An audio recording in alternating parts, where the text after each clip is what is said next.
তাওহীদ হলো ইসলামের মূল অংশ। যত নবী পৃথিবীতে আগমন করেছেন, সকল নবীর প্রথম দাওয়াতটাই ছিল তাওহীদের দাওয়াত। সব নবী তাদের উম্মতকে এক নাম্বারে যে দাওয়াত দিয়েছেন সেটাই ছিল আল্লাহর উপরে ঈমান আনার দাওয়াত। আল্লাহর অস্তিত্ব আছে, তাই আল্লাহ নামক জাতের সাথে মানুষকে পরিচয়ের দাওয়াত নবীরা দেন নাই। কারণ মানুষ সৃষ্টিগতভাবেই আস্তিক হয় বেশি, সৃষ্টিগতভাবে নাস্তিক হয় এমন মানুষের সংখ্যা খুব খুব কম। তাই মক্কার যারা মুশরিক ছিল তারাও আল্লাহ একজন আছে এটা তারাও জানতো। আল্লাহ তাআলা শুধু আল্লাহর সাথে মানুষকে পরিচয় করানোর জন্য নবী পাঠান নাই। তাই নবীগণ মানুষকে আল্লাহর সাথে পরিচয় করার জন্য প্রথমে কথা বলেন নাই, বরং নবীদের কথা ছিল মানুষ যেন এক আল্লাহর উপরে ঈমান আনে। তাই নবীদের দাওয়াতটাই ছিল তাওহীদের দাওয়াত। আর তাওহীদের বাহিরে যেটা, সেটাই হচ্ছে বহুত্ববাদ, যেটাকে আমরা আরবিতে বলি শিরক। নবীদের দাওয়াতের প্রতিপাদ্যই হলো তাওহীদ গ্রহণ করো, শিরক বর্জন করো। তাই যত নবী দুনিয়া আসছেন সবার দাওয়াত একই নিয়মে। আল্লাহ তাআলা বলছেন, আমি পৃথিবীতে নবী পাঠালাম ইলা আদিন আখাহুম হুদা ক্বালা ইয়া কওমি ইবুদুল্লাহ মা লাকুম মিন ইলাহিন গায়রুহু ওয়া ইলা সামুদা আখাহুম সালিহা ক্বালা ইয়া কওমি ইবুদুল্লাহ মা লাকুম মিন ইলাহিন গায়রুহু لقد أرسلنا نوحا إلى قومه فقال يا قوم اعبدوا الله ما لكم من إله غيره। কথার ঢং হলো, আমি তোমাদেরকে আল্লাহর গোলামি করার দাওয়াত দেই, আর যদি গোলামি করতে রাজি হও তাহলে মেনে নাও এক আল্লাহ ছাড়া কোনো ইলাহ নাই। যত বহুত্ববাদ আছে সব বর্জন করো, এক আল্লাহর তাওহীদ তোমরা গ্রহণ করো। পৃথিবীর সব নবী একই দাওয়াত দিলেন। শেষ নবী মুহাম্মদুর রাসূলুল্লাহ সাল্লাল্লাহু আলাইহি ওয়াসাল্লাম একই দাওয়াত দিলেন। নবুয়তের প্রকাশ্য দাওয়াত যখন শুরু হয়, আল্লাহর বক্তব্য যখন এসে গেল, ওয়ানজির আশিরাতাকাল আকরাবিন, ও নবী আপনার আত্মীয় স্বজন প্রিয়জনের কাছে আপনি জাহান্নামের ভয়ের মেসেজ পৌঁছায়া দিন। তারা জাহান্নামমুখী, তাদেরকে জাহান্নামের ব্যাপারে ভয় দেখান, জাহান্নাম থেকে আপনি বাঁচান। রাসূলুল্লাহ সাল্লাল্লাহু আলাইহি ওয়াসাল্লাম তখন সাফা পাহাড়ের উপরে উঠলেন, লোকদেরকে জড়ো করলেন, করে সেদিন তিনিও বলেছিলেন, কুলু লা ইলাহা ইল্লাল্লাহ তুফলিহু। সফল যদি হতে চাও, জাহান্নাম থেকে বাঁচতে চাও, সবাই মিলে ঘোষণা করো আল্লাহ ছাড়া আর কোনো ইলাহ নাই। অথচ মক্কার মানুষগুলো আল্লাহ ছাড়াও আরো অনেক ইলাতে বিশ্বাসী ছিল। তারা আল্লাহর ঘর কাবার মাঝে লাত, মানাত, উজ্জা, হুবল, ইয়াসাব, নায়েলা সহ কাবার ভিতরে বাহিরে ৩৬০টা ইলাহ, ওই ইলাহের মূর্তি পর্যন্ত ঢুকাইছে। তারা জানতো ইলার সংখ্যা অনেক। আর রাসূল বলতেছেন, না, বহুত্ববাদ বাদ দাও, ইলাহ মাত্র একজন, তিনি হলেন আল্লাহ। এটাই হলো নবীদের মূল মেসেজ। যেই মানুষগুলো এই মেসেজ গ্রহণ করলো তারাই জান্নাতি। তাই রাসূলুল্লাহ সাল্লাল্লাহু আলাইহি ওয়াসাল্লাম বলেছেন, মান ক্বালা লা ইলাহা ইল্লাল্লাহ সুম্মা মাতা আলাইহি দাখালাল জান্নাহ। মা মিন আহাদিন ইয়াকুলু লা ইলাহা ইল্লাল্লাহ ইল্লা দাখালাল জান্নাহ। মান ক্বালা লা ইলাহা ইল্লাল্লাহ মিন কিবালি নাফসিহি দাখালাল জান্নাহ। মান ক্বালা লা ইলাহা ইল্লাল্লাহ মুখলিসান দাখালাল জান্নাহ। মান ক্বালা লা ইলাহা ইল্লাল্লাহ দাখালাল জান্নাহ। হাদিসের শব্দের মাঝে একটু পার্থক্য আছে, সব হাদিসের মর্ম একটাই, যে কালেমা লা ইলাহা ইল্লাল্লাহ তাওহীদের কালেমা গ্রহণ করবে, ওই কালেমার উপরে মৃত্যুবরণ করবে, মরতে দেরি, আল্লাহর জান্নাত পেতে দেরি হবে না।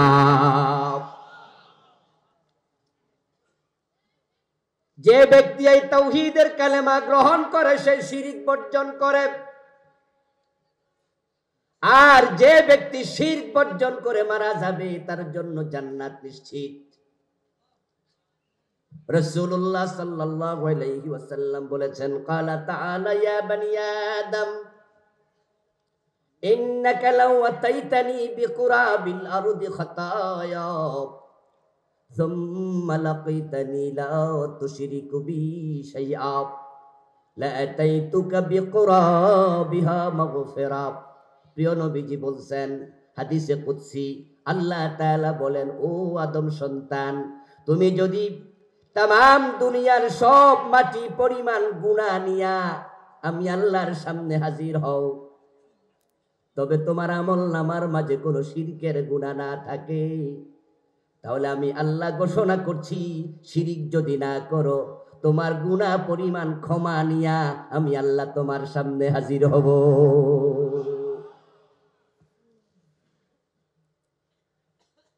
কিন্তু প্রিয় ভাই, যদি আমল নামায় শিরক থাকে,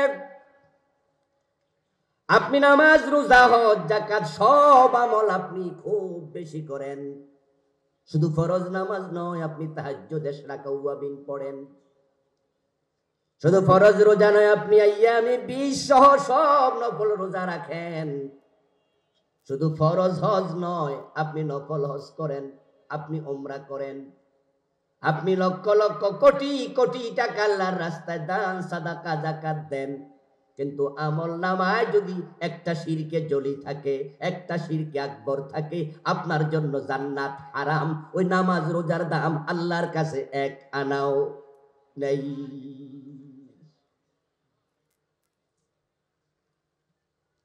আমি আপনাদের সম্মুখে যে সূরা থেকে আলোচনা করলাম, সূরার নাম লোকমান।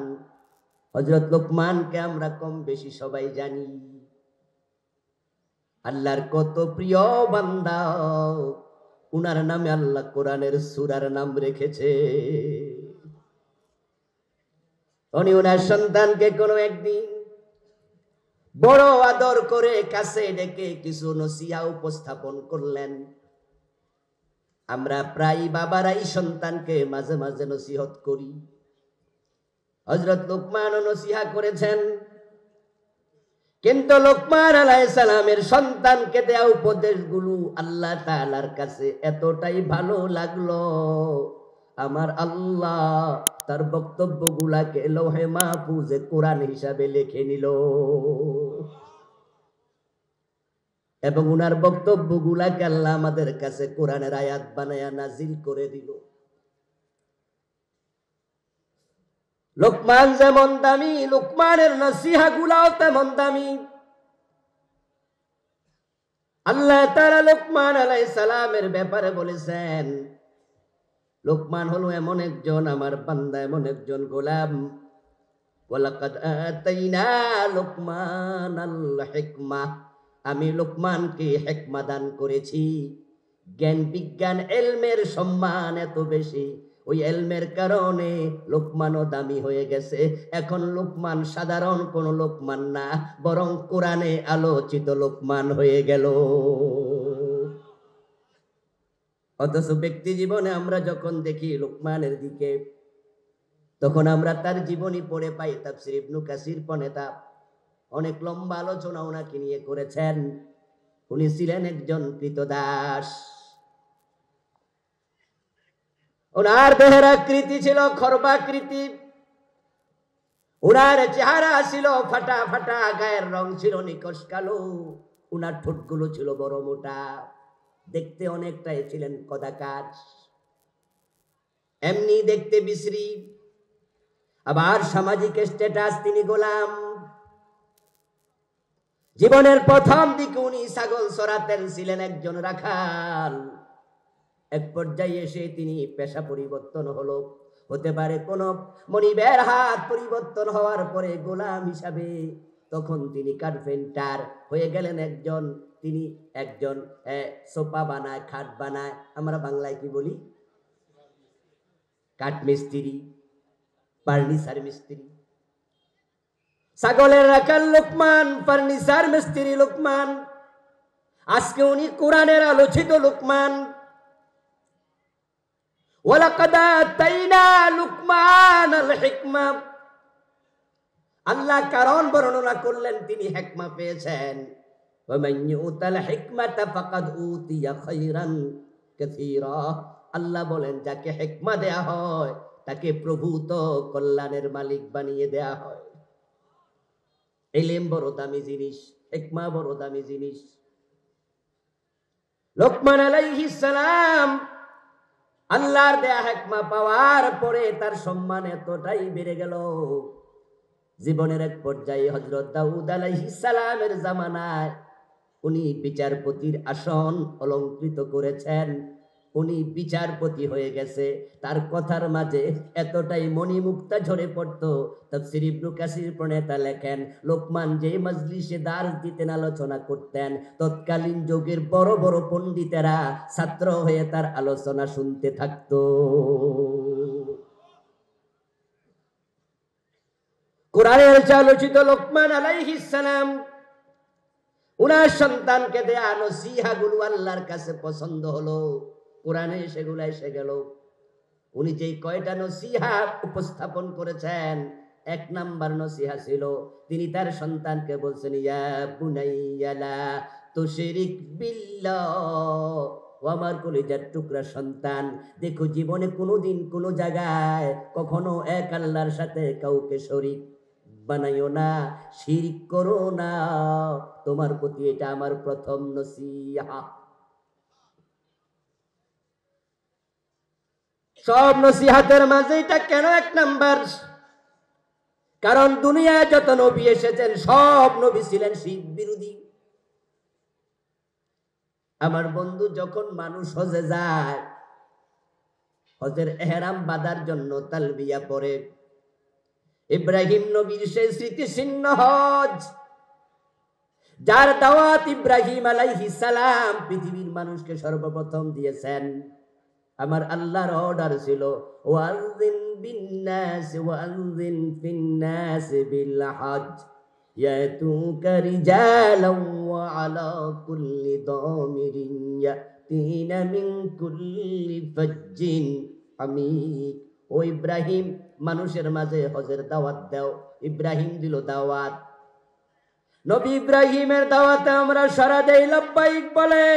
ওই লাব্বাইক বলে যে তালবিয়া পড়ি, সেখানে দেখুন আমরা কতবার আল্লাহর সাথে শিরকের অবমুক্তির ঘোষণা করছি। লাব্বাইক আল্লাহুম্মা লাব্বাইক, লাব্বাইক লা শারীকা লাকা লাব্বাইক। এটা দিয়ে হজ শুরু হবে।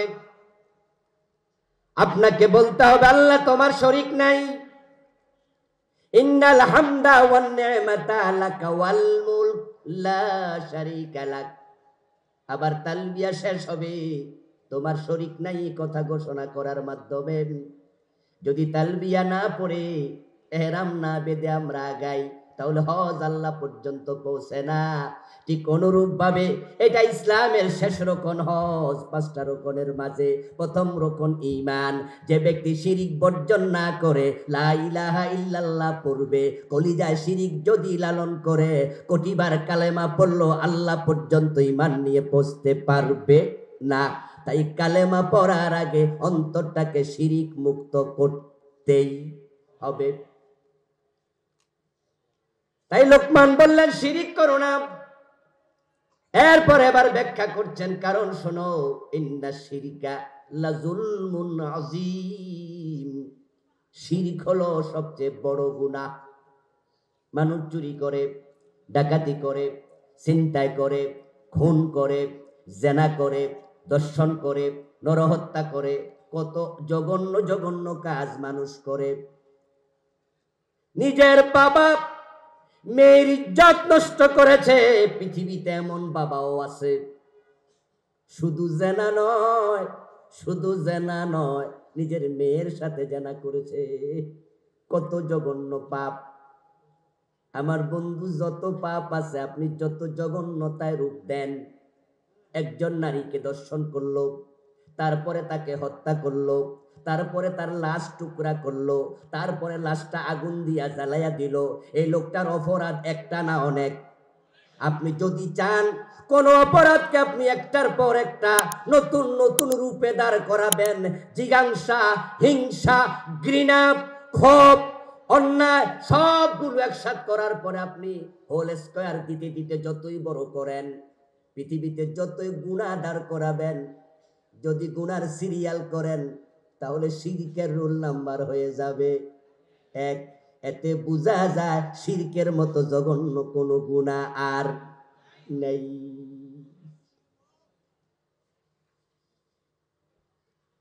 রাসূলুল্লাহ সাল্লাল্লাহু আলাইহি ওয়াসাল্লামকে প্রশ্ন করা হয়েছিল, ইয়া রাসূলুল্লাহ, আইয়ু যামবি আকবারু ইনদাল্লাহ?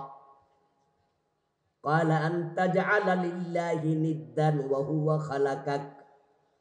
ও প্রিয় নবী, আল্লাহর কাছে সবচেয়ে বড় গুনাহ কি? রাসূলুল্লাহ জবাব দেন, তুমি তোমার রবের সাথে কাউকে শরীক বানাইবা। তিনি একা তোমাকে সৃষ্টি করেছেন, যদি তুমি অন্যকে শরীক বানাও, আল্লাহর কাছে এটাই হলো সবচেয়ে বড় গুনাহ। ও প্রিয় ভাইয়েরা, এই জন্যই তো আপনি 100 মানুষকে খুন করো জান্নাত পেতে পারেন। আপনি গ্যালনের পর গ্যালন মদ পান করেও জান্নাত পেতে পারেন।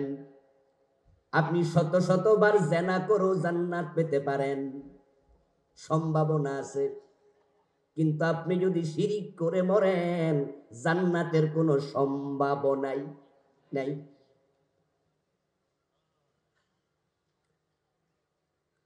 ইন্না শিরকা লাযুলমুন আযীম, এর চেয়ে বড় জুলুম আর নাই। শিরক এমন এক অপরাধের নাম, যেটা করলে জান্নাত হয় হারাম। এমন অপরাধ আর দ্বিতীয়টা নাই, দ্বিতীয়টা নাই। এজন্য কোরআন মাজিদ আল্লাহ তাআলা কি বলছেন? ইন্নাল্লাহা লা ইয়াগফিরু আন ইউশরাকা বিহি ওয়া ইয়াগফিরু মা দুনা যালিকা লিমান ইয়াশা। নিশ্চয় আল্লাহ তাআলা শিরক করলে ক্ষমা করে না। ইন্নাল্লাহা লা ইয়াগফিরু, ইন্না শব্দটা খুব জোরদার শব্দ। নিশ্চয়ই আল্লাহ ক্ষমা করবেন না। এই ঘোষণাটা আমার না, আল্লাহর। ইন্নাল্লাহা লা ইয়াগফিরু আন ইউশরাকা বিহি, শিরিক করলে নিশ্চয়ই আল্লাহ ক্ষমা করবে না। আরে ভাই, নিশ্চয়ই বলা কি দরকার? আল্লাহ তো এমন এক সত্তা, যিনি হালকা করে কথা বললেও চলে। যেমন তিনি কোরআনে বলছেন, হুরমাত আলাইকুম উম্মাহাতুকুম ওয়া বানাতুকুম ওয়া ইখওয়াতুকুম। আল্লাহ তাআলা বললেন তোমাদের মাকে বিয়ে করা হারাম। ওখানে কি ইন্না, কাদ এই জাতীয় কোনো শব্দ আছে? সাধারণভাবে বলছে হুরমাত আলাইকুম উম্মাহাতুকুম, তোমাদের মা বিয়ে করা হারাম। এতেই সব হারাম, কোনো মাকে বিয়ে করা সন্তানের জন্য জায়েজ নাই। আল্লাহ হালকা ভাবে বললো চলে। আল্লাহ যা বলে সেটাই তো আইন, সেটাই তো বিধান। কিন্তু শিরকের গুনাহ ক্ষমা নাই, এটা আল্লাহ হালকা ভাবে বলেন নাই। ইন্নাল্লাহা লা ইয়াগফিরু, হরফে তাকিদ দিয়া আল্লাহ শক্ত করে বললেন, শিরকের গুনাহ আমি ক্ষমা করব না। শব্দটা বড় শক্ত, বড় শাসনের শব্দ। বাংলায় প্রবাদ আছে, শাসন করা তারি সাজে, সোহাগ করে যে। এই জন্য আল্লাহ শুধু শক্ত আচরণই করেন না, ওনার মতো রহমওয়ালা কেউ আর নাই। তাই আয়াতের শেষ অংশে রহমতের সব দরজা তিনি খুলে দিলেন। এতটা চমৎকার ভাবে আমাদেরকে তিনি আগ্রহের সাথে বললেন, ওয়াগফিরু মা দুনা যালিকা লিমান ইয়াশা। বান্দা যদি শিরক না করো, আর যত গুনাহ আছে আল্লাহ যদি চায় সব গুনাহ আল্লাহ মাফ করে দেবে, যদি চায়। শর্ত আছে কিন্তু, যদি আল্লাহ চান। তাই সব গুনাহ মাফ। শিরিক না করলে ওইটুকু শুনে আবার খুশি হইয়া সুদ খাওয়া শুরু করেন না, গোশ খাওয়া শুরু করবেন না যে আল্লাহ তো মাফ করবো কইছেই। তবে আল্লাহ বলছেন যদি তিনি চান আপনার অন্য গুনাহ ক্ষমা করতে আল্লাহ বাধ্য নন। তিনি চাইলে ক্ষমা করবেন, না চাইলে অন্য গুনার কারণে জাহান্নামে ফেলে দিতে পারেন। তবে হ্যাঁ, শিরিক না করলে আপনি জান্নাত পাবেন। فمن يعمل مثقال ذرة خيرا يره। যদি যারা পরিমাণ নেক আমল কেউ করে, হাসরের ময়দানে সে নিজের চোখে সেটা দেখবে। এই দেখা মানে শুধু তাকানো নয়, ঈমান যদি থাকে, শিরিক যদি না করে, যতই গুনাহ থাকুক না কেন, শাস্তি পাওয়ার পরে ঈমানের বদৌলতে মুমিন একদিন না একদিন জান্নাত পাবেই। কোন ঈমানওয়ালা চিরস্থায়ী জাহান্নামী হবে না। কিন্তু যার শিরক থাকে তাকে আল্লাহ বলছেন আমি ক্ষমা করব না। অন্য আয়াতে আল্লাহ তাআলা বলেন, ওমান ইউশরিক বিল্লাহি ফাকাদ হারামাল্লাহু আলাইহিল জান্নাহ ওয়া মাওয়াহুন নার ওয়া মা লিয-যালিমিনা মিন আনসার। যে ব্যক্তি আল্লাহর সাথে শিরক করবে, ফাকাদ হারামাল্লাহু আলাইহিল জান্নাহ, আল্লাহ বলেন আমি আল্লাহ তার জন্য জান্নাত হারাম করে দেব। কি শক্ত কথা! এখানে কাজ শব্দটা তাহকিকের জন্য এসেছে। ফাকাদ হারামাল্লাহ বাংলা অর্থ নিশ্চয়ই আল্লাহ জান্নাত হারাম করবে। আপনাদের কাছ থেকে একটু জবাব চাই, জান্নাতের মালিক কে? জোরে বলুন, জান্নাত বানাইছে কে? আখিরাতে জান্নাত দেবেন কে? তো আল্লাহ হারাম বানাইলে আর দেয়ার অধিকার কার? কারো আছে? নাকি পীর সাহেব জান্নাত দেবে, অমুক তমুক? কোন সুযোগ নাই। যতই কান্দে দোতরা লইয়া ভাবতেছেন অমুক তমুক আপনার জামিনদার হইয়া সেদিন সারিয়া নেবে, এগুলো ফাও ভাবনা, দিবা স্বপ্ন। অনেকে তো কান্দে দোতরা লইয়া গান গায় আছে, আমার মুক্তার আছেন আমার ব্যারিস্টার, শেষ বিচারের হাইকোর্টেতে তিনি আমায় করবেন পার, আমি পাপী তিনি জামিনদার, টুনটুনা টুনটুন। এরকম দোতাওয়ালা দোতরাওয়ালা একদল লোক আছে না নাই? আল্লাহরে সেজদা না দিয়া পীরের পায়ে সেজদা দিয়া পীরকে খুশি করে এমন জালেম একদল আছে না নাই? ওরা ভাবছে উনাকে খুশি করলে চলবে, উনি সাথে নিয়ে যাবে জান্নাতে। ও প্রিয় ভাই, জান্নাত কোন পীরের হাতে না, জান্নাত কোন নবীর হাতেও নাই। কোন নবী চাইলো কাউকে জান্নাত দিতে পারবে না। ওয়াল আমরু ইয়াউমা ইযিন লিল্লাহ, কিয়ামতের দিন সব কিছু কার নিয়ন্ত্রণে থাকবে? আল্লাহর নবীগণ জান্নাত পাবেন সবাই। কিন্তু প্রিয় ভাই, আপনাকে আমাকে বুঝতে হবে, নবীরা যে জান্নাত পাবে ওই জান্নাতটাও নবীদেরকে দেবেন কে? পীর সাহেব আপনাকে জান্নাত দেবে দূরের কথা, কোন নবীও তো কাউকে জান্নাত দিতে পারবে না। হাসরের ময়দানে আমার আল্লাহ যখন কাহার সুরত ধারণ করে প্রকাশিত হবেন, তখন আল্লাহর নবীগণ পর্যন্ত নফসি নফসি করে ইয়া নফসি করে চিৎকার দেবে, কারণ তারাও জানে না সেদিন আল্লাহ তাদের সাথে কি ব্যবহার করবেন। يوم يقوم الروح والملائكة মালাইকাতু সাফফান লা ইয়াতাকাল্লামুনা ইল্লা মান আযিনা লাহুর রহমান। সেদিন আল্লাহর ফেরেশতারা পর্যন্ত ভয়ে তটস্থ থাকবে, লাইন ধরে দাঁড়ায়া থাকবে, পাখাগুলা নাড়বে। আল্লাহর অনুমতি ছাড়া সেদিন ফেরেশতারা পর্যন্ত কথা বলবে না। ইব্রাহিম আলাইহিস সালামের বাবা আজর জাহান্নামী হবে, কারণ তিনি শিরকের উপরে মারা গেছেন। নূহ নবীর ছেলে কেনান জাহান্নামী হবে, কারণ তিনি তাওহীদ গ্রহণ করেন নাই। রাসূলুল্লাহ সাল্লাল্লাহু আলাইহি ওয়াসাল্লামের প্রিয় চাচা আবু তালেব চিরস্থায়ী জাহান্নামী। সহিহ বুখারীতে এসেছে, আহওয়ানু আহলিন নারি আযাবান আবু তালেব ওয়া হুয়া মুনতাইলুম বিন আলাইন ইয়াগলি মিনহুমা দিমাগুহু। আবু তালেবের পায়ের নিচে জাহান্নামের আগুন দিয়া বানানো দুটি ছোটি জুতা রেখে দেয়া হবে। রাসূলকে বড় ভালোবাসতেন, রাসূলকে দ্বীনের কাজে অনেক সহযোগিতা করেছেন। এই সব কারণে তার আযাবটা হবে হালকা, তবে তার পায়ের তলার জাহান্নামের আগুন দিয়ে বানানো ওই ছোটি জুতার উত্তাপের কারণে আবু তালেবের মাথার মগজ টকবক করে উতরাতে থাকবে। নবী মুহাম্মদ চাচা আবু তালেবকে জান্নাত দিতে পারবে না, কারণ রাসূল মুহাম্মদের হাতে জান্নাত নাই। জান্নাতের মালিক কে? আর কিছু ভণ্ডপীর ওরা নাকি বলে রাসূল সব কিছুর মালিক, এবং আবেগ দেখাইতে যাইয়া কয় রাসূল খোদার খোদাইয়াতেরও নাকি মালিক। নাউজুবিল্লাহ। কয় কিরে পাগলের দল। বরং আল্লাহর কাহার সুরত ধারণ করার পরে নবী মুহাম্মদ পর্যন্ত আল্লাহর সাথে সেদিন কথা বলতে সাহস করবেন না। সব নবী নফসি নফসি করবে। আর রাসূলুল্লাহ সাল্লাল্লাহু আলাইহি ওয়াসাল্লাম বলেন ওয়া আখিরু লাহু সাজদা, আমি নবী মুহাম্মদ সেদিন সিজদায় পড়ে যাব।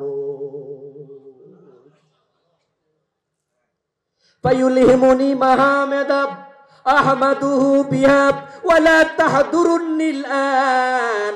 আমার সিজদায় পড়ে থাকা অবস্থায় আমার রব আমার কাছে কিছু শব্দ নাজিল করবে, ইলহাম করবে, কিছু প্রশংসার বাণী ওই গোপনে আমার আল্লাহ। শব্দগুলো আমার এখন জানা নাই, ওগুলো দিয়া সিজদায় আমি আল্লাহর প্রশংসা করতে থাকবো। এক পর্যায়ে আমার আল্লাহ আমাকে ডেকে বলবেন ইয়া মুহাম্মাদু ইরফা রাসাকা কুলতুসমা সালতুতা ইসফাতু শাফা। ও মুহাম্মদ, ও প্রিয় নবী, মাথা তুলুন। আপনি আজকে যে সুপারিশ করেন শোনা হবে, যা বলেন গ্রহণ করা হবে, আপনি যা চান আজকে দেয়া হবে, যার জন্য শাফাত করবেন আজকে আপনার শাফাত মঞ্জুর হবে। তখন নবী মুহাম্মদ কথা বলবে। এর আগে আল্লাহর অনুমতি না পাইয়া নবী মুহাম্মদ পর্যন্ত কথা বলবে না। আর তুমি তো তোরা কান্দে নিয়ে বসে আছো, তোমার পীর তোমাকে জান্নাতে পৌঁছায় দেবে। তুমি পাপিষ্ট স্বীকার করছো, তুমি তাওবা না কইরা বলো আমার জামিনদার আছে। কোন জামিনদার? টর্চলাইট দিয়া সেদিন খুঁজা পাইবা না। লূত আলাইহিস সালামের স্ত্রী হবে জাহান্নামী। স্বামীর সাথে এক বিছনা ঘুমাইছে, এক খাটে আপনার রাত কাটাইছে, দিন কাটাইছে, স্বামীর বাচ্চা পেটে নিছে, রান্না বান্না করে খাওয়াইছে। ওই লূত নবীর বউরে নবী লূত জান্নাতে নিতে পারবে না। ফাকাদ হারামাল্লাহু আলাইহিল জান্নাহ। শিরিক করলে আল্লাহ কো আমি জান্নাত হারাম বানাই। রাসূলুল্লাহ সাল্লাল্লাহু আলাইহি ওয়াসাল্লাম বলেন হাসরের দিন নবী ইব্রাহিমের সাথে উনার বাবা আজরের সাক্ষাৎ হবে। আল্লাহর হাবিব বলতেছেন আজরের সাথে ইব্রাহিম নবীর সাক্ষাৎ হবে। ইব্রাহিম নবীর বাবার নাম কি? ভাইয়েরা জোরে কথা বলুন যারা জানেন বাবার নাম কি? আজর। إذ قال إبراهيم لأبيه آزر أتتخذ أصناما آلهة আল্লাহ নিজে বলতেছেন ইব্রাহিম আলাইহিস সালাম তার বাবা আজরকে বললেন, আজর আপনি কি মূর্তিকে খোদা মনে করেন নাকি? আল্লাহ নিজে বলতেছে ইব্রাহিম তার বাবা আজরকে বলেছে, কালান নবী সাল্লাল্লাহু আলাইহি ওয়াসাল্লাম ইয়ালকা ইব্রাহিমু আবাহু আযরা ইয়াউমাল কিয়ামা আলাইহি কাতারাতুন গাবারাহ। কিয়ামতের দিন ইব্রাহিম আলাইহিস সালাম তার বাবা আজরের সাথে সাক্ষাৎ হবে। তখন আজরের গায়ের মাঝে ধুলাবালি একবারে লেপ্টে থাকবে। আল্লাহ ইব্রাহিমের বাবা আজর, নবী মুহাম্মদুর রাসূলুল্লাহ সাল্লাল্লাহু আলাইহি ওয়াসাল্লাম বলেন ইব্রাহিমের বাবা আজর। আর কয়দিন আগে শুনলাম এক বক্তা বলতেছে আজর নাকি ইব্রাহিম নবীর চাচা। এক পীর সাহেব, দরবারের পীর সাহেবের বক্তা, রশি কয়টা আছে গুনতে গেলে 8 পর্যন্ত পাইবেন। নাম খোলাখুলি আর বললাম না, ইশারা দিলাম না, বুঝলে আর কি করতাম। ওই দরবারের নাকি উনি বড় মাপের হুজুর, নামের শেষে আবার আছে জেহাদি। উনি বলতেছে নবী ইব্রাহিমের বাবা জান্নাতি। কয় কি রে? রাসূল কয় জাহান্নামী, আল্লাহ কয় বেড়া মুশরিক। আল্লাহ কয় ওনার বাবা জাহান্নামী মুশরিক, রাসূল কয় দেখা হবে হাসরের দিন সে কাপড় সপর ধুলাবালি পুরা বডি কালো। জাহান্নামের ফেরেশতারা আজরকে হাতে পায়ে শিকল লাগায়া টেনে হেসে জাহান্নামের দিকে নিয়ে যাচ্ছে। আজর দেখবেন ইব্রাহিম সেদিন বড় জৌলসের সাথে বসে আছে, কারণ হাসরের ময়দানে আল্লাহ সর্বপ্রথম জান্নাতি পোশাক নবী ইব্রাহিমকে পরাবে। রাসূলুল্লাহ সাল্লাল্লাহু আলাইহি ওয়াসাল্লাম বলেছেন সব মানুষ থাকবে উলঙ্গ, ফাতান উরাতান গুরলা, কারো পায়ে জুতা নাই, কারো গায়ে কাপড় নাই, কারো খতনা করানো নাই। মায়ের পেটের সন্তান যেমন দুনিয়া আসছে, কবর থেকে সবাই উঠবে একই রকমে। আল্লাহ তাআলা সর্বপ্রথম ইব্রাহিম নবীকে কাপড় পরাইয়া দেবে। এটাকে ফজিলতে জুজি বলা হয়। ইব্রাহিম আলাইহিস সালাম জান্নাতের পোশাক পরে বলে জৌলসে বসে আছেন, আর বাবা আজর জাহান্নামের ফেরেশতারা হাকায়া হাকায়া নিচ্ছে, টেনে টেনে নিচ্ছে। সন্তানের সাথে দেখা হয়ে যাবে। যখন দেখা হয়ে যাবে আজর ইব্রাহিম আলাইহিস সালামের দিকে একটু করুণা পাওয়ার জন্য উনি তাকাবেন। ইব্রাহিম আলাইহিস সালাম বাবার প্রতি নজর পড়বে। তখন অবস্থা দেখে তিনি বলবেন, ও বাবা, আলাম আকুল্লাকা লা তাসিনি,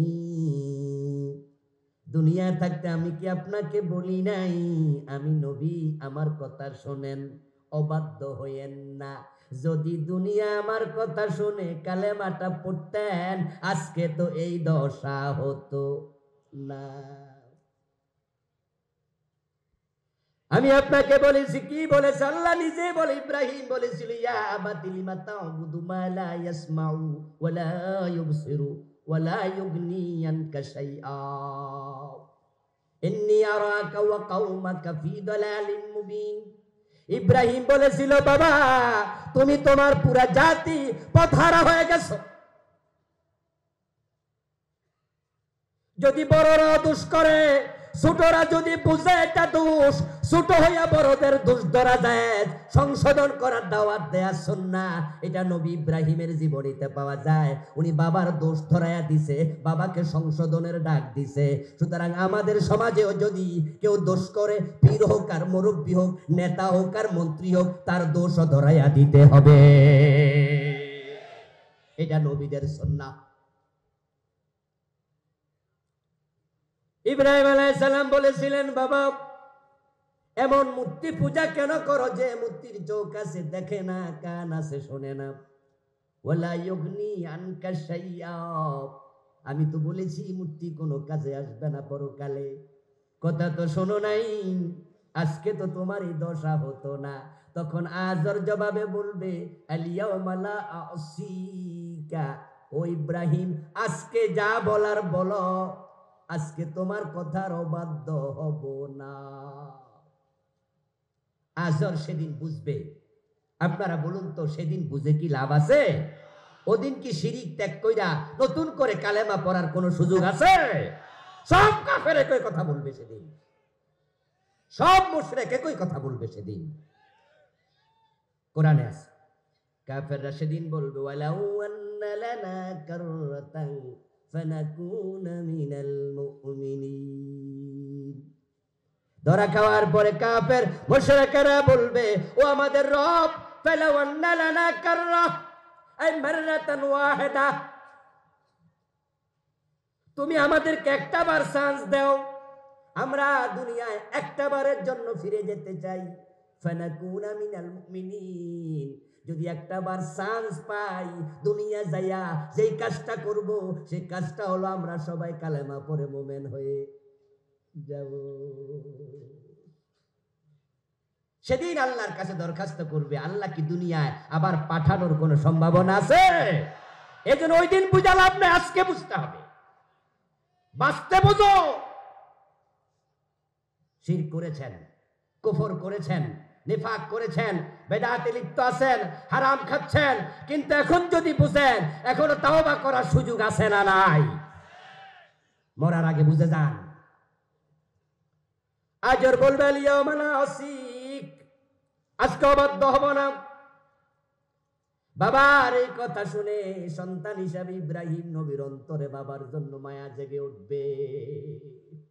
আরে আমার বাবা আজকে আমারে কত সুন্দর করে বলতেছে, আমি যা বলি আমার বাবা নাকি আজকে তাই শুনতে রাজি। কিন্তু আজকে তো আর শোনার কোনো সুযোগ নাই, এটা নবী ইব্রাহিমও বুঝে। কিন্তু সন্তান হিসাবে বাবা চোর হোক আর ডাকাত হোক, বাবার প্রতি সন্তানের একটা সহজাত ভালোবাসা আছে না নাই? তাই ইব্রাহিম আলাইহিস সালাম তখন বাবার সাথে কথা বলা বন্ধ করে স্বয়ং আল্লাহর সাথে কথা বলা শুরু করবে। সুবহানাল্লাহ পড়েন প্রিয় ভাইরা। ইব্রাহিম আলাইহিস সালাম আল্লাহর সাথে কথা বলা শুরু করবে। ইয়া রাব্বি ইন্নাকা কাদ ওয়া'আদতানি আল্লা তুখজিনি ইয়াওমা ইউবআসুন ফাআইয়ু খিজিন আখযা মিন আবিল আবাদ। ইব্রাহিম আলাইহিস সালাম আল্লাহর সাথে কথা বলবেন, আল্লাহ দুনিয়ায় থাকতে আপনি আমার সাথে ওয়াদা দিয়েছেন কিয়ামতের দিন আমি ইব্রাহিমকে আপনি সম্মানিত করবেন, অপমানিত করবেন না। তা আপনি না ওয়াদা দিয়েছেন আমি ইব্রাহিমকে আপনি শরম দেবেন না, অপমানিত করবেন না। তো যদি আমার সামনে আমার বাবা বেজ্জতি হয়, জাহান্নামী হয়, হাতে পায়ে শিকল লাগাইয়া দুলি দুসুরিত কইরা টাইনা হেসরাইয়া জাহান্নামের ফেরেশতারা আমার বাবারে জাহান্নামে নিতে থাকে, আর আমি সন্তান চোখে দেখি, আমার কি লজ্জা লাগে না বুঝি? উনি আল্লাহকে বুঝাইতে চাইবেন ঘুরাইয়া পেছাইয়া, ও আমার রব, আজকে যদি আমাকে লজ্জা থেকে বাঁচাতে চাও তাহলে আমার বাবাকে বাঁচাইতে হয়। ছেলের সামনে বাবা যদি বেজ্জতি হয়, এটা কি শুধু বাবার বেজ্জতি, এটা কি ছেলের বেজ্জতি নয়? এই জন্য উনি বুঝাচ্ছে, আল্লাহ তুমি তো ওয়াদা দিছো আমারে বেজ্জতি করবা না। ইব্রাহিম আলাইহিস সালামকে আল্লাহ তাআলা ডেকে বলবেন, ইয়া ইব্রাহিম উনজুর মা তাহতা রিজলাইক, ও ইব্রাহিম তুমি তোমার পায়ের নিচের দিকে একটু তাকাও দেখি। হাদিসের অংশ দিয়ে বোঝা যায় ইব্রাহিম নবী তখন কথা বলতে গিয়ে আকাশের দিকে মুখ তুলেছিলেন, আল্লাহর সাথে উপরমুখী হয়ে কথা বলতেছিলেন। আল্লাহ তখনই বলল নিচের দিকে তাকাও। ইব্রাহিম নবী নিচের দিকে তাকাবেন, তাকাইয়া দেখবেন হাতে পায়ে শিকল বাঁধা, যেখানে আজর দাঁড়ানো ছিল আজর নাই, একটা রক্ত মাখা শূকর দাঁড়াইয়া আছে।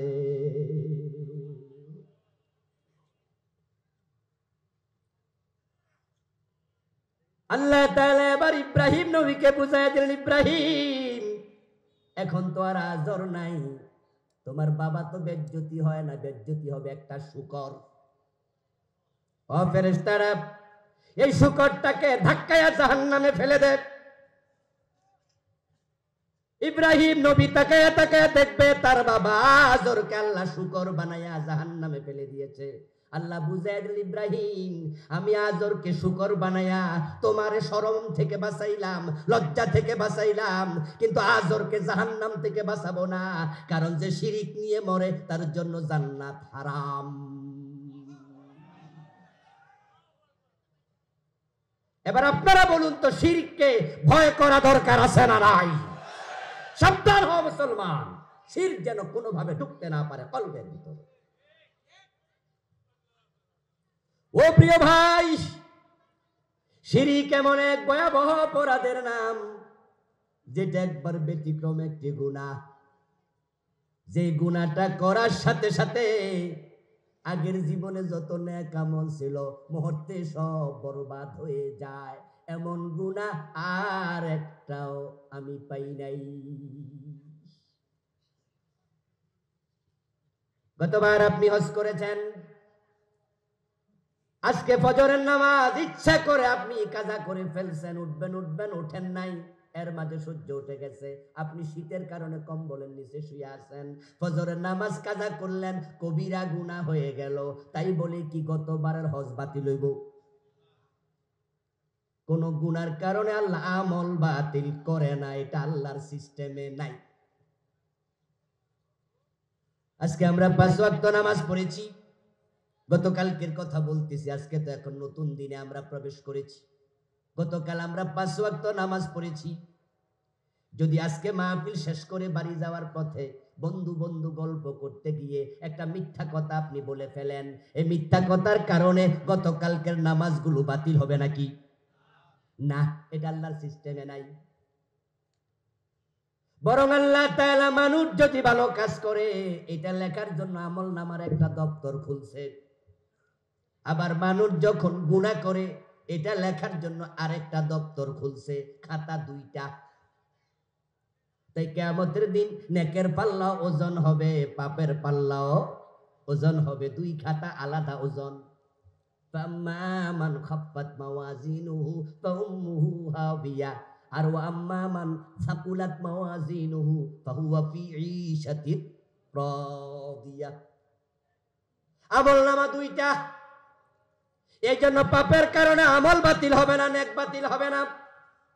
কিন্তু শিরিক এখানে একবারে ব্যতিক্রম।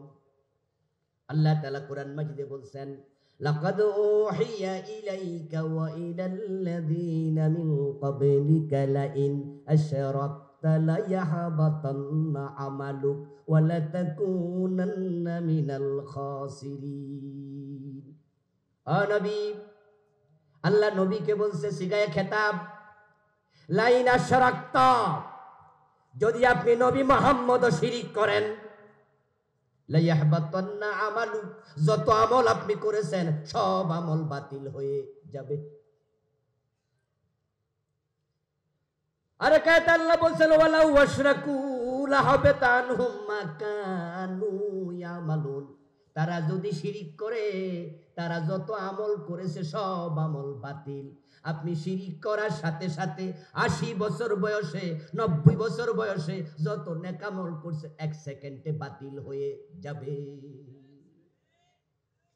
এর মানে কোন ব্যক্তি শিরকে জলি, শিরকে আকবার যখন করে, শিরিক করার সাথে সাথে আগেকার জীবনে অর্জিত সব নেক আমল শেষ। শিরিক এত খারাপ, এত খারাপ, এত খারাপ। প্রশ্ন হতে পারে কেন সব আমল বাতিল হয়ে যাবে? কেন মিথ্যা বললে সব আমল বাতিল হলো না? মদ পান করলে সব আমল বাতিল হলো না? নামাজ কাজা করলে আমল বাতিল হলো না? শিরিক করলে সব বাতিল কেন? এবার কারণ শুনুন। কারণ হলো মিথ্যা বললে ঈমান যায় না, কবিরা গুনাহ হয়, ঈমান থাকে। মদ পান করলে ঈমান যায় না। আপনি নামাজ কাজা করছেন তাই বলে ঈমান চলে যায় নাই, কবিরা গুনাহ হয়েছে। কিন্তু শিরিক করলে ঈমানটাই থাকে না। একই কলবে ঈমান এবং শিরক একসাথে হবে না। শিরক করার সাথে সাথে ঈমানটা শেষ। ঈমান হলো এক তুল্য, একের মতো। নেক আমল গুলো হলো ডান পাশে শূন্যের মতো। মুমিন যদি একটা নেক আমল করে তার ডানে একটা শূন্য যোগ হয়, তাই আল্লাহ তাআলা একটা আমলের সওয়াব দেয় কমপক্ষে 10 গুণ। মান জাআ বিল হাসানাতি ফালাহু আশরু আমসালুহা ফালাহু আশরু আমসালিহা। আল্লাহ তাআলা বলছেন যে ব্যক্তি একটা ভালো কাজ করবে আমলনামায় সওয়াব হবে 10টা। এর মানে ঈমান যেহেতু আছে এটা একটা আমল করো 10, কমপক্ষে 10, উপরে কত আল্লাহ ভালো জানে। এবার একটু আপনাদের কাছ থেকে জবাব চাইবো, একের ডানে একটা শূন্য দিলে কত হয়? দয়া করে জোরে বলুন। 2টা দিলে কত? 3টা দিলে? 5টা দিলে? 1 লাখ। 5টা দিলে 1 লাখ, 4টা দিলে 10,000। এভাবে আপনি শূন্য বসান, মান বাড়তেই থাকবে, কোটি কোটি বিলিয়ন ট্রিলিয়ন চলতে থাকবে। কিন্তু যদি 1 মুছে দেন, শূন্যের মূল্য কত? তাই যতই নেক আমল করো, যদি শিরিক করো তোমার ঈমান শেষ, আমলের মূল্য আর 1 আনাও নেই। এই জন্য সব নবী উম্মতকে বলেছেন শিরিক বর্জন করো, তাওহীদ গ্রহণ করো। এখন শিরিক কি? শিরিক না বুঝার কারণে আমাদের দেশের লোকেরা শিরিক করছে, অনেকে না বুঝে। কিন্তু প্রিয় ভাই শুনুন, কেউ না বুঝে যদি বিষ খায় মরার সম্ভাবনা আছে না নাই? তাই না বুঝে শিরিক করলো ঈমান কিন্তু চলে যাবে। তাই বুঝি না এ কথার কোনো দাম আল্লাহর কাছে নাই। আপনাকে বুঝতে হবে, বুঝার জন্য পড়তে হবে। তাই কোরআনের প্রথম মেসেজই ছিল ইকরা বিসমি রাব্বিকাল্লাযী খালাক। রাসূলুল্লাহ বলেছেন তলাবুল ইলমি ফরিদা আলা কুল্লি মুসলিম। আপনি মুসলমান হতে হলে ইসলামের মৌলিক ইলম আপনাকে শিখতেই হবে। কোনটা শিরিক, কোনটা কুফর, কোনটা নেফাক, কোনটা হারাম, কোনটা হালাল, কোনটা ফরজ, কোনটা ওয়াজিব, কোনটা মাকরুহ, ইসলামের মৌলিক ইলম গুলো শিখা ফরজ। শিরিক হচ্ছে আল্লাহ তাআলার জাত, আল্লাহ তাআলার সিফাত, যা আল্লাহর জন্য নির্ধারিত, এটার মাঝে অন্য কাউকে শামিল করার নামই হলো শিরিক। শুধু আল্লাহর জন্য যা খাস ওটা আল্লাহর জন্য খাস রাখতে হবে, অন্যকে এখানে ঢুকানো যাবে না। কিন্তু বাংলাদেশের লোকেরা অতি আবেগে শিরিক করছে। কেউ বুঝে, কেউ না বুঝে, কেউ অতি আবেগে। ও প্রিয় ভাই, পীরের পায়ে সেজদা দেয় যেগুলো মূর্খ মানুষ, জাহেল, ওরা বুঝে না তাই তারা শিরিক করে। অথচ ইবাদতের মালিক, সেজদার মালিক একমাত্র কে? ওরা বুঝলো না, ওরা জাহেল, ওদেরকে ভণ্ড পীররা বুঝাইছে। কিন্তু আলেমরা যখন শিরিক করে ওই দুঃখ রাখি কোথায়?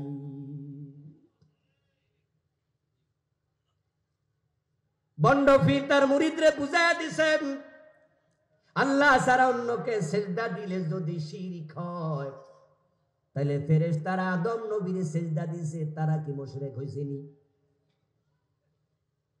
তখন মুরিদ কয় না হুজুর হয় নাই। কোথাউল আবুল কালাম আজাদ রাজে কয় পীরের পায়ে সেজদা দিও না, দিলে শিরিক হবে।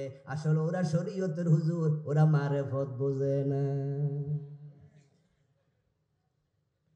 ওই জাহেল গুলো তখন মুস্কি হাইসা কয় কথা ঠিক, আমাদের হুজুরেরটাই ঠিক। এটার নাম বানাইছে সেজদায়ে তাজিমি। এই সেজদায়ে তাজিমি তারা বের করেছে, আদম নবীকে ফেরেশতারা সেজদা দিয়েছে এই দলিল থেকে। কিন্তু আমরা বলতে চাই আদম নবীরে ফেরেশতারা সেজদা দিছে, এই মেসেজ আবু বকর, ওমর, ওসমান তো কোরআন থেকে তোমার ভণ্ড পীরের 1400 বছর আগে শুনছে।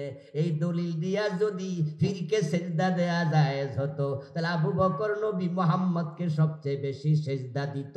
নবীর চেয়ে বড় পীর নাই, আবু বকরের চেয়ে বড় মুরিদও নাই।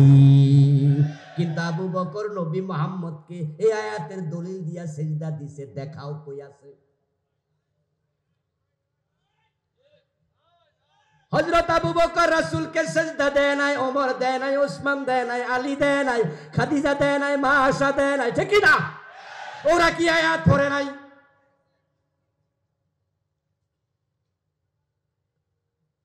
সিজদায়ে তাজিমি বলতে কোন সিজদার অস্তিত্ব নাই। হযরত আদম আলাইহিস সালামকে ফেরেশতাদেরকে সিজদা দেওয়ার জন্য আদেশ করেছেন কে? উসজুদু লি আদম। আমি নিজে বলেছি ও ফেরেশতারা আদমরে সিজদা করো। আল্লাহ যখন কোনো আদেশ করে সে আদেশ লঙ্ঘন করার সুযোগ নাই, মান্য করা ফরজ। ওই আদেশের কারণে আদমরে ফেরেশতারা সিজদা করছে। এখন তুমি ভণ্ডফি, তুমি যে সিজদা নিলা, তোমার মুরিদরা তোমারে সিজদা দেখ, এই আদেশ আল্লাহ তোমারে কবে করছে? এটা হলো মেড ইন বাংলাদেশ, ঠিক না? এটা মেড ইন এই সাবকন্টিনেন্ট। আমার কষ্ট লাগে যখন দেখি আলেমরা শিরিক করছে। রাসূলুল্লাহ সাল্লাল্লাহু আলাইহি ওয়াসাল্লামকে ভালোবাসতে যায়া এদেশের একদল আলেম সীমালঙ্ঘন কইরা রাসূলকে মানুষ না অতি মানুষ বানায়া কেউ কেউ আল্লাহর সমকক্ষ বানায়া ছাড়ছে।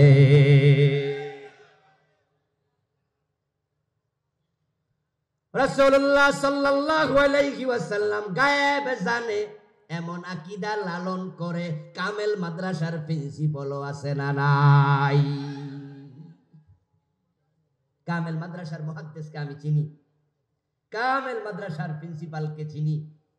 এমন প্রিন্সিপাল মুহাদ্দিস আকীদা লালন করছে রাসূল নাকি গায়েব জানে। আলেমরা কেমনে শিরিক করে? অথচ গায়েবের মালিক একমাত্র কে?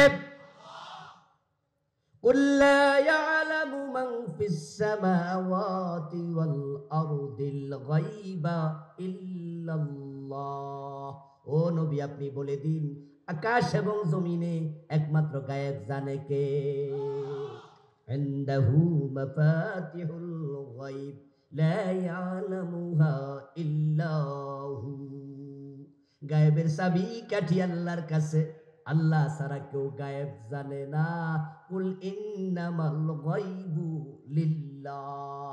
ও নবী আপনি বলি দিন গায়েব শুধুমাত্র কার জন্য? কোরআনে এই জাতীয় আয়াত অনেকগুলো যেখানে ডিরেক্টলি আল্লাহ বলছে আপনি উম্মতকে জানায়া দেন গায়েব শুধু আমি আল্লাহ জানি। তো আল্লাহর এই সেপতে তোমরা নবীকে ঢুকাইলা কেন? আবেগে আর ধরে না, অতি মহাব্বত দেখাইতে গেছে। এই জন্য রাসূলুল্লাহ সাল্লাল্লাহু আলাইহি ওয়াসাল্লাম আজ থেকে 1400 বছর আগে বলে গেছেন লা তুতরুনি কামা তুরাতিন নাসারা ইবনে মারইয়াম। সহিহ বুখারীর হাদিস। প্রিয় নবীজি বলেছেন হযরত ঈসার সম্মান বাড়াইতে যায়া খ্রিস্টানরা যেমন বাড়াবাড়ি করে মুশরিক হয়ে গেছে, ও আমার উম্মত আমার সম্মান নিয়ে তোমরা বাড়াবাড়ি করিও না। আল্লাহ তাআলা বিশ্ব নবীকে বলেন কুল ইন্নামা আনা বাশার। আপনি বলে দিন আমি শুধুমাত্র একজন মানুষ, মিসলুকুম তোমাদের মতো হাত পা চক্ষু কর্ণ নাসিকা।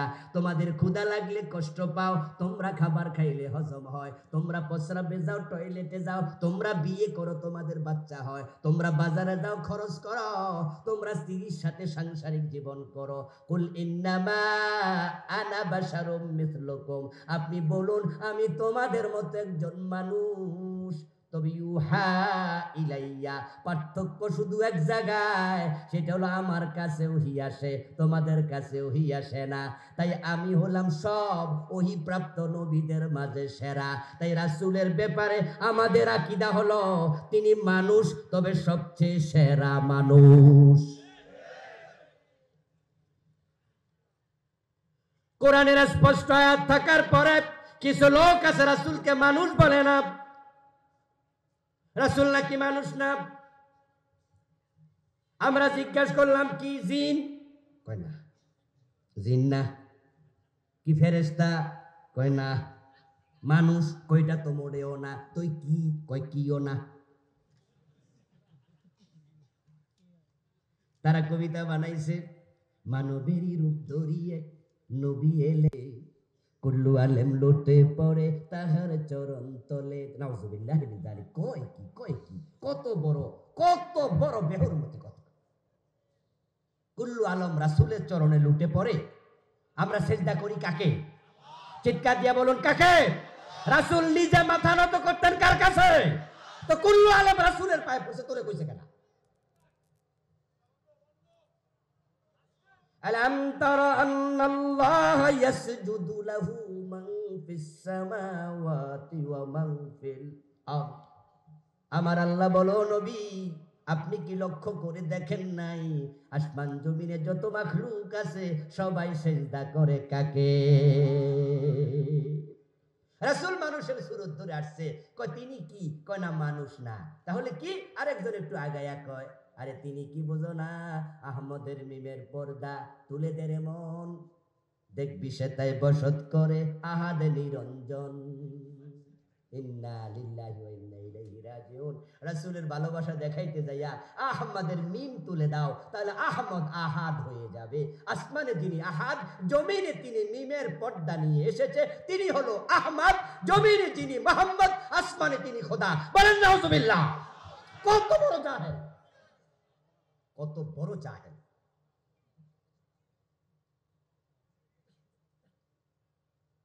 রাসূলুল্লাহ সাল্লাল্লাহু আলাইহি ওয়াসাল্লাম মেরাজ থেকে ফিরে আসলেন, তখন সেখানে আখনাস ইবনে শুরাইক সহ অনেক বড় বড় ধুরন্ধরেরা ছিল কাফেরদের মাঝে। রাসূলকে আটকানোর জন্য একজন প্রশ্ন করে বসলো, যদি তুমি গত রাতে মসজিদে আকসায় গিয়ে থাকো, বলো দরজা জানালা কয়টা? আল্লাহর হাবিব বলেন, ফাসআলুনি আন আশিয়া লাম আথবুত আলাইহা। তারা আমারে এমন কিছু প্রশ্ন করছে যা আমার জানা ছিল না। আমারে জিজ্ঞাসা করে দরজা জানালা কয়টা, আমি তো গণি নাই, কিন্তু আমি তো গেছি। যদি বলি জানি না, তারা হাততালি দিয়া কইব জানবা কেমনে, যাওই তো নাই। যদি আমি জানি না বলি বিপদ, আর বাস্তবে তো আমি জানি না, দরজা জানালা তো গুনি নাই। এই যে আজকের মাহফিলে আপনারা আসছেন, বলেন তো আজকের মাহফিলে এখানে লাইট আছে কয়টা? সভাপতি সাহেব কইতে পারবো? ওনার কাম কি লাইট গোনা? আচ্ছা, এমন জাহেলের মতো প্রশ্ন করে দেন। উদ্দেশ্য ছিল রাসূলকে আটকানো। আল্লাহর হাবিব বলেন, ফাকারিবতু কারবাতান লাম আকরাব মিসলাহু কাত্তু। এই প্রশ্ন করার পর আমি এমন বিপদে পড়লাম, এই জাতীয় বিপদে আর কোনোদিন পড়ি নাই। সহিহ মুসলিমের হাদিস, কোনোদিন এমন বিপদে আর পড়ি নাই। কি বলি। রাসূল কি গোজামিল দিত নাকি? কথা বলে না, বানায়া টানায়া কথা বলতো নাকি? আমরা হলে তো একটা কইয়া দিতাম যে 322টা জানালা, 14টা দরজা, যা পাইলে কই নাই। ওই যে এক বেটা জিজ্ঞাসা করতেছে, ভাই আপনি যে অনেক পণ্ডিত, আপনার কথাবার্তা বোঝা যায়, এত পণ্ডিতি দেখাইলে বলেন তো এই গ্রামের মাঝে ফাঁকি আছে কয়টা? ও বেটাকে ফাঁকি আছে 5020 5020টা, 10,000 এতটা কইয়ে দিল। কর পর বললো এই যে কেমন কথা, তো 20টা হলে আমনে গন্যা চান। আচ্ছা, বেটা কি ফাঁকি গুনতে পারবো? দিলাম কইয়া, যা হইছে 30 লাখ কইছি, 30 লাখ যা। আমার প্রিয় ভাইয়েরা, আল্লাহর হাবিব তো আন্দাজে কথা বলে না। তিনি তো নবী, একজন নবী আন্দাজে কথা বলতে পারে না। তার প্রতিটা কথা ইসলাম। আল্লাহর হাবিব বলেন, এমন বিপদে পড়লাম, এ জাতীয় বিপদে আর পড়ি নাই। ফাজাল্লাল্লাহু লিল বাইতুল মুকাদ্দাস ফাতাফিকতু উখবিরুহুম আন আয়াতিহি ওয়া আনা উখবিরু আনহু। হঠাৎ করে দেখি জিবরিল আমিন পুরাটা বাইতুল মুকাদ্দাস আমার সামনে হাজির করে দিছে। ফাজাল্লাল্লাহু লিল বাইতুল মুকাদ্দাস, আল্লাহ নিজে সেটা আমার সামনে খুলে দিছে। জিবরিল আমিন হাতের তালুতে কইরা নিয়ে আইছে, আমার সামনে ঘুরায়, আর আমি দেখে দেখে বলতে শুরু করে দিছি। আপনার আবেগী মুসলমান যারা, তাদের কাছে আমার প্রশ্ন, রাসূল গায়েব জানলে বিপদে পড়ছি বলল কেন? আর গায়েব জানলে বাইতুল মুকাদ্দাস হাজির করা দরকারটা কি?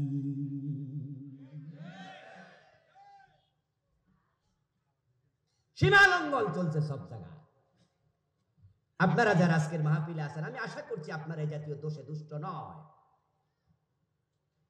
আপনার রাসূলকে অতিমানব বলেন না, আল্লাহ সমান বানায় না। মোহাম্মদ খোদা নিহি আগর খোদা সে জুদা ভি নিহি। কয় কি আরামজাদা, কয় কি আস্তাগফিরুল্লাহ, কয় কি? কত বড় জালেম! রাসূল খোদা না, খোদার সে কম না, বললি কি তুই এসব কথা?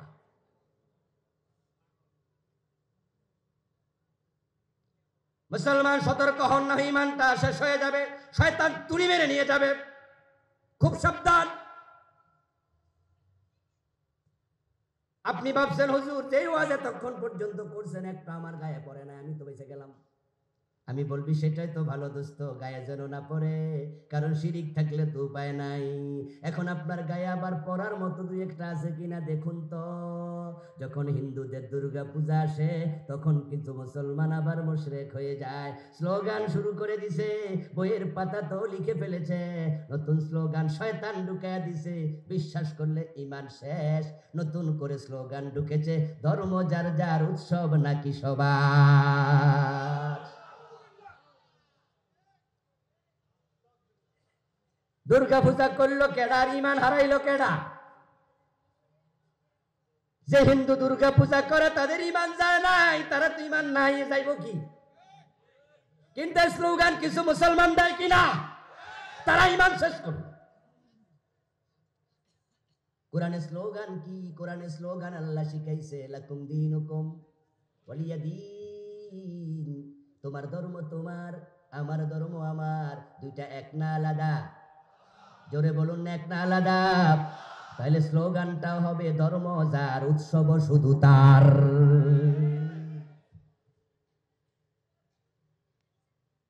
আমার প্রিয় ভাইরা, মসজিদে ঢোকে সব মানুষ ডান পা দিয়ে বাম পা দিয়ে বের হয়, আল্লাহু আকবার বলে নামাজ শুরু করে, সালাম ফিরে নামাজ শেষ করে।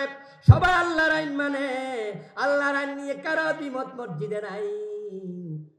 কিন্তু যেই লোকটা মসজিদে আল্লাহর আইন মানে, আদালতে মানতে রাজি হয় না, সংসদে মানতে রাজি হয় না, অথচ আল্লাহর কোরআনে আল্লাহ বলছে ইবাদতের মালিক আল্লাহ, অন্যের ইবাদত করলে শিরিক হয়। ওই কোরআনে বলছে আইনের মালিক শুধু কে? তাই বাইরে অন্যের আইন মানলে এটাও তো শিরিক হয়। মসজিদ চলবে কার আইনে? চিৎকার দিয়ে বলুন, মসজিদে চলবে কার আইন? আদালতে চলবে কার আইন? ইনিল হুকমু ইল্লা লিল্লাহ, আলা লাহুল খালকু ওয়াল আমরু। সৃষ্টি যার, আইন চলবে শুধুই তার। মসজিদ আল্লাহর আইনের ওয়াজ করলে সব মুসল্লি জি হুজুর চলছে ভালো, হুজুর বলে দিল আল্লাহর আইনে মসজিদ চলবে, সব মুসল্লি বলে জি। সময় মতো নামাজ হবে, সব মুসল্লি বলে জি। সভাপতি ওযু করে, তাই তার জন্য 3 মিনিট দাঁড়ায়া থাকার মতো ইমাম আমি নই। আমি কারো জন্য অপেক্ষা করব না, কারো কথা শুনে মসজিদ চালাবো না। কোরআন হাদিসে যা আছে সব আমি বলে দেব। সব মুসল্লি কয় এতদিন একটা শক্ত হুজুর পাইছি, যেই মাত্র এবার হুজুর বলতেছে মসজিদ যে আল্লাহর আইনে চলবে, দেশটা সে আল্লাহর আইনে চলতে হবে, এই ওয়াজও কিন্তু আমি করব, তখন মুসল্লি 2 ভাগে ভাগ হয়ে যায়। এক ভাগ কয় জি, আর যারা একটু বুদ্ধিজীবী টাইপের এলাকার নেতা মাথা নিচু করে কয় হুজুর তো রাজনীতি শুরু করছে।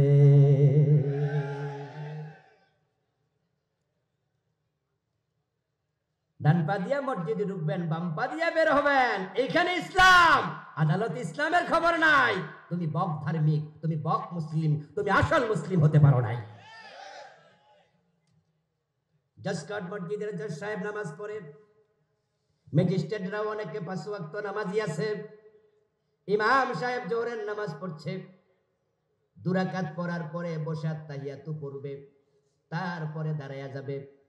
কিন্তু ইমাম সাহেবের আত্তাহিয়াতু পড়ার জন্য বসতে মনে নাই, তিনি আল্লাহু আকবার বইলা দাঁড়াইতে শুরু করছে।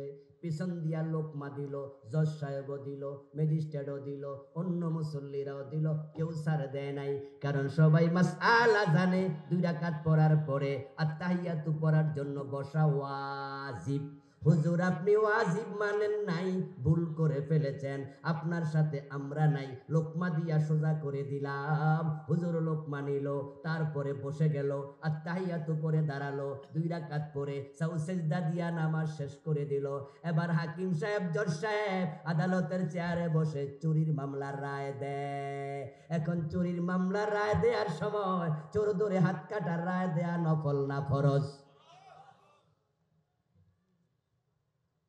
হুজুর ভুল করছিল ওয়াজিবে, উনি হুজুররে ওয়াজিবে লোকমা দিছে, কিন্তু রায় দেওয়ার সময় নিজের ফরজের খবর নাই, নিজের ফরজের খবর নাই, নিজের ফরজটাই ছেড়ে দিছে। আপনি ওয়াজিবের গুরুত্ব দিলেন, ফরজের খবর নাই, এর মানে দাঁড়ালো আপনি ইসলামটাই বুঝেন নাই। আমার প্রিয় ভাইয়েরা, চারদিকে চলছে শিরকের জয় জয়াকার, বিশেষ করে যেখানে মাজার আছে, যে এলাকায় মাজার আছে, হক্কানি পীর হোক আর ভণ্ড পীর হোক, ওই মাজারের এলাকায় শিরকের বাজার মিলে যায়। এই জন্য ইসলামে মাজার বানানোর কোনো অনুমতি নেই। মক্কা বিজয়ের পরে রাসূলুল্লাহ সাল্লাল্লাহু আলাইহি সাল্লাম হযরত আলীকে বলেছেন, আলী তোমার সাথে আরো 2-1 জনকে সাথে নাও, মক্কার চারপাশে উঁচু যত কবর আছে সবগুলো মাটির সাথে মিশিয়ে দাও। আপনারা উমরা করার জন্য, হজ করার জন্য যারা মক্কা মদিনায় গিয়েছেন, বাকিয়াল গারকাত, মাকবারা আল মুআল্লা, যেটা বাংলাদেশে জান্নাতুল বাকি বলে, জান্নাতুল মুআল্লা বলে, ওখানে দেখেছেন জান্নাতুল বাকি আল বাকিয়াল গারকাতে 10,000 সাহাবীর নাকি কবর আছে। সেখানে মাজার আছে কয়টা? কয়টা মাজার আছে? আর বাংলাদেশে ল্যাংড়া বেড়া মূল্য মাজার হয়ে যায়। ল্যাংটা পীরের তাকি এমন আছে না নাই? ল্যাংটা পীরের নাকি মাজার। আহা মুসলমান, হক্কানি পীরদের মাজার, সেখানেও ঝামেলা। আমার 2 চোখ সাক্ষী, আমি দেখেছি শাহজালাল রহমতুল্লাহ আলাইহি উনার মাজারে কিভাবে মানুষ মানত করছে। শাহপরানের মাজারে আমার 2 চোখ সাক্ষী, আমি দেখেছি সরাসরি দিনের বেলায় সেজদা করতেছে। উনারা হক্কানি পীর ছিল, উনাদের দোষ নাই, কিন্তু মাজার এটা এমন একটা ভাইরাস, এটা তৈরি হবে কিছু না কিছু শিরিক সেখানে। মাজারে মানত করবেন না, এটা শিরিক। মানত ইবাদত, ইবাদতের মালিক আল্লাহ, মানত হবে আল্লাহর নামে। মাজারের কাছে চাইবেন না, এটা শিরিক। মাজারে টাকা পয়সা দেওয়া যাবে না, মাজারে সেজদা করা শিরিক। মাজারে ছাগল গরু কিচ্ছু দেবেন না, কোনো প্রয়োজন নেই। বরং আসুন আমরা সবাই আল্লাহর গোলাম হয়ে যাই।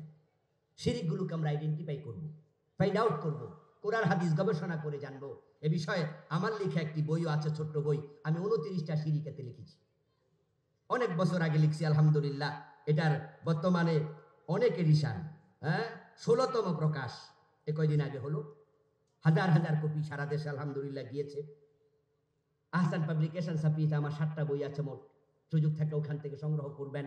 কত রাইটারের শিরকের উপরে বই আছে, আমাদের স্যারের মতো এই জাতীয় অভিজ্ঞ বড় বড় পণ্ডিতদের আলোচনায় বসবেন, দার্সে বসবেন, স্যার কিছুক্ষণ পরে কথা বলবেন, মণিমুক্তা সংগ্রহ করবেন, শিরক, কুফর, নিফাক, হালাল হারাম, শরীয়তের মৌলিক বিধানগুলো জানবেন। তারপরে সেগুলো মেনে মেনে আস্তে আস্তে করে সবাই দল বেঁধে আমরা আল্লাহর জান্নাতের দিকে ছুটতে চাই।